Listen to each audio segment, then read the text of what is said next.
Hello everyone, today I'm going to be showing you how to make this flavorful and rich bone marrow oil. Yes, we are going to be making some beef bone marrow oil. You heard me right. You don't want to miss this one. Let's get cooking, guys.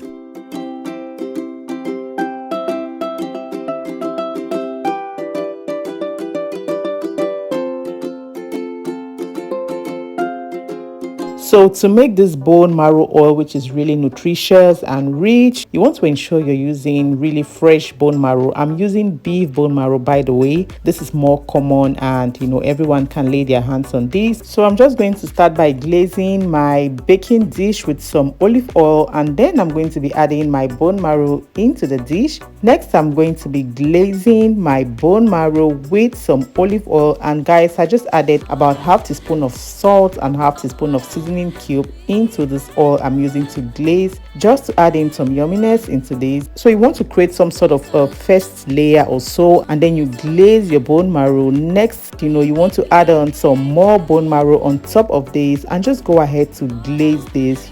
So the oil is just going to infuse into your bone marrow, and all of this is going to just help and bring out that bone marrow oil that you're going for, and it's just going to make everything really nice and juicy. So once I've glazed my bone marrow, I'm just adding this into my air fryer basket, and of course I'm using my Yummy Mommy air fryer. This air fryer, by the way, is available anywhere in Cameroon. You can totally order yours in my DM. So guys, I'm just going to let this sit in my air fryer at 200 degrees for about 45 minutes or so, and this is what you have. So you can see how much oil we have going on. So of course the bone marrow has just oozed out, all that richness and that oil that we are going for. And guys, I totally love this bone marrow oil. It's so flavorful, so rich, full of collagen. It's great for the skin, for the joints, and other nutrients that are great for bones, for teeth, for joints.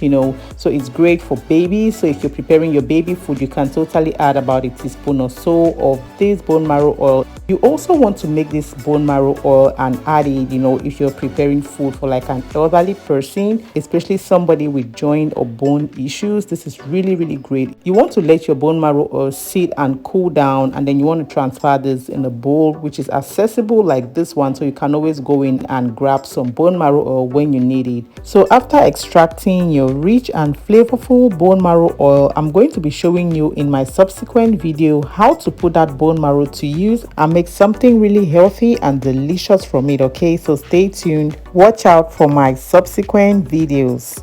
So take note that when your bone marrow oil cools down, it's going to harden and have a similar consistency to butter. It's going to be soft, smooth and silky, and this is totally great for adding in your meals, especially for babies, for toddlers and for elderly. I hope you enjoyed watching this video. Please don't forget to like and share this video, guys. Thanks for watching. Bye.